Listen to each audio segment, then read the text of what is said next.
Amis de la Formule 1, une nouvelle que personne n'attendait vient de tomber à quelques jours seulement du Grand Prix d'Italie. Les deux moteurs équipés de la Duo, deux sont prêts depuis une quinzaine de jours, mais la Ferrari n'a toujours pas décidé si elle les emmènera vraiment à Monza. Vous avez bien entendu, et pour cause, les tests d'endurance sur banc ne sont pas encore terminés et la décision finale ne sera prise qu'en fin de semaine. Je vais vous expliquer pourquoi un moteur déjà prêt peut rester immobilisé en usine, avec un secret de fabrication sur les cellules d'essai de Maranello qui va vous laisser sans voix. Mais ce n'est pas tout, parce qu'un plan complet pour la fin de saison a également été révélé et il prévoit même un recul volontaire à Singapour avec la Ferrari qui repasserait sur un moteur ancien et usé. Il y a aussi le verdict officiel de la fédération sur la Duo, tout juste publié, avec le classement complet des motoristes. Et enfin, la vérité sur les véritables ambitions de la Scuderia au temple de la vitesse.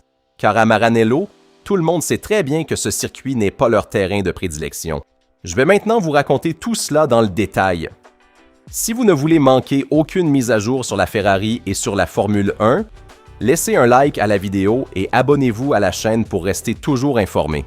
Cela dit, entrons tout de suite dans l'analyse. Commençons par la nouvelle la plus surprenante. Les deux propulseurs équipés de la Duo 2 sont prêts depuis une quinzaine de jours, et pourtant le doute sur leurs débuts au Grand Prix d'Italie n'est toujours pas levé.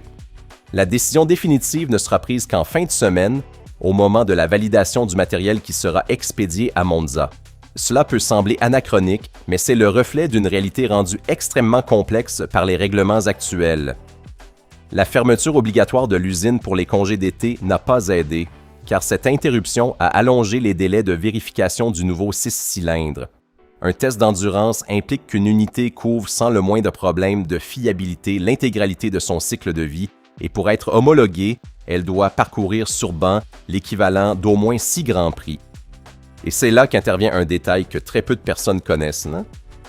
Dans le département moteur de la Gestione Sportiva, 21 cellules dotées de bancs d'essai ultramodernes seraient disponibles, mais les contraintes de coût et la volonté d'assurer une égalité entre tous les constructeurs imposent de n'en utiliser que 2 ou 3 avec des créneaux horaires stricts qui allongent encore davantage les délais. Et c'est encore plus contraignant. Lorsqu'un problème de fiabilité survient et qu'une modification, même minime, doit être apportée, le cycle de validation doit être interrompu et recommencer depuis le début. C'est un travail d'une précision absolue où le moindre grain de sable peut gripper un mécanisme qui ne doit tolérer aucune défaillance. Jusqu'ici, il faut le souligner, aucun problème de fiabilité n'a été constaté, mais le feu vert ne sera donné qu'avec la validation définitive. Voyons maintenant ce que promet ce moteur.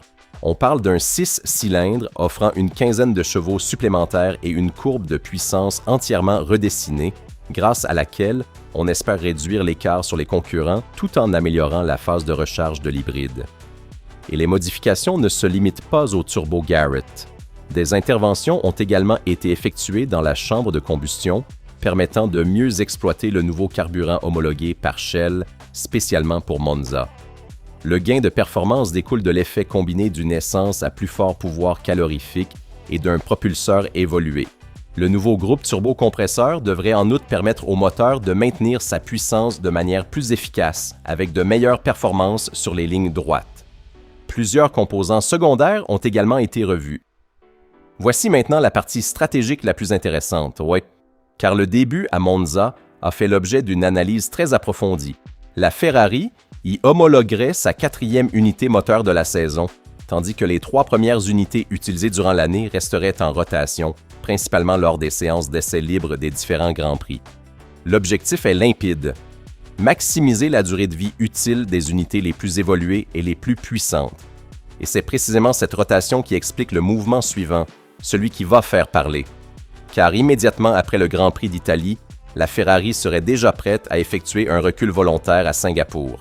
Si le kilométrage résiduel le permet, Maranello envisage une approche similaire à celle adoptée en Hongrie. Étant donné que Marina Bay n'est pas particulièrement exigeant du point de vue de l'unité de puissance, l'équipe pourrait utiliser un moteur usé, dépourvu des dernières évolutions. La logique est parfaite. La Ferrari préserverait ainsi ses unités les plus récentes pour la phase finale décisive du championnat, en évitant d'arriver aux dernières courses avec une flexibilité très réduite dans la rotation des composants. une situation que certains concurrents sont déjà contraints de gérer. Passons maintenant au verdict officiel tout juste publié. La Fédération a rendu public les résultats des évaluations du système à duo pour les 2 premières périodes de la saison et le tableau est enfin clair.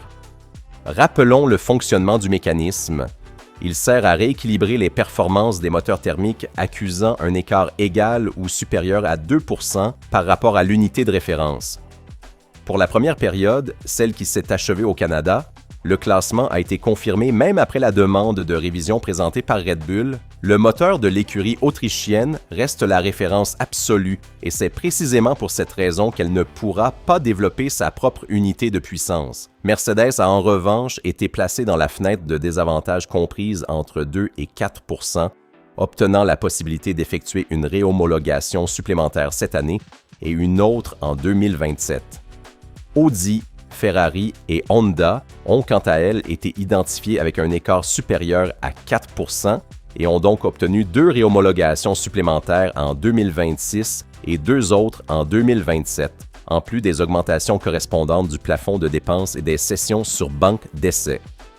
Voilà pourquoi la Scuderia peut présenter sa deuxième mise à jour précisément à Monza.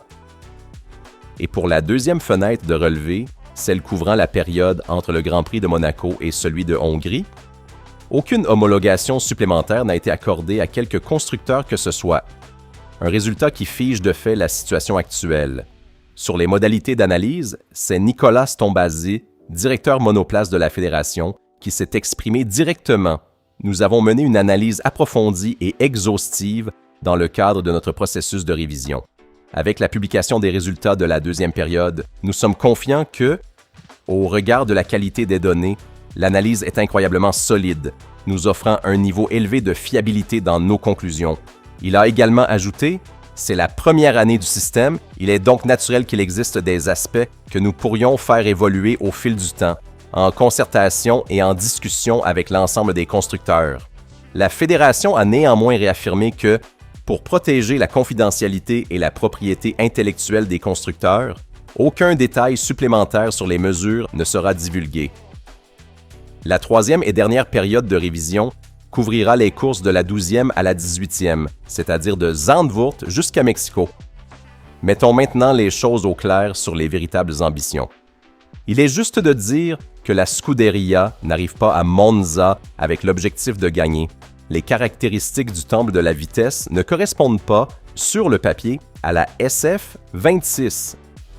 L'espoir est plutôt que Lewis Hamilton et Charles Leclerc puissent être très proches en qualification de leurs concurrents, qui restent les grands favoris sur le circuit Brianzolo, encore plus que McLaren. La monoplace sera configurée en version aérodynamique à très faible appui et les modifications introduites aux Pays-Bas sur le fond plat et le diffuseur devraient jouer en sa faveur. D'ailleurs, lors du débriefing de Zandvoort, il est apparu que la Ferrari était peut-être légèrement trop chargée. Le potentiel pour viser la première ligne était bien là, mais les erreurs commises, notamment dans la gestion de l'énergie tout au long du tour, ont relégué les 2 pilotes plus loin qu'ils ne le méritaient. Et il y a un détail qui ouvre un scénario des plus intéressants. Kimi Antonelli partira au moins 20e, le pilote de Bologne devant subir une pénalité en montant son 5e moteur de la saison. L'espoir est donc d'être au contact des concurrents pour construire un coup d'éclat exactement comme cela s'est produit en Espagne avec Hamilton et en Grande-Bretagne avec Leclerc. Tirons maintenant les conclusions. Si l'objectif est de se relancer dans le championnat des constructeurs, l'exécution du week-end à domicile devra être tout simplement parfaite. Il y aura cependant un avantage non négligeable. L'absence de course sprint permettra aux pilotes de disposer de 3 séances d'essais libres pour préparer au mieux les qualifications. Le Grand Prix d'Italie sera également un rendez-vous décisif pour une autre raison. Sur une piste où la recharge électrique est elle aussi très difficile, nous découvrirons enfin quelles seront les hiérarchies entre les motoristes après les corrections accordées par le système de développement additionnel. À noter enfin que les 2 monoplaces descendront en piste avec une livrée spéciale commémorative dédiée à Michael Schumacher et à son arrivée à Maranello.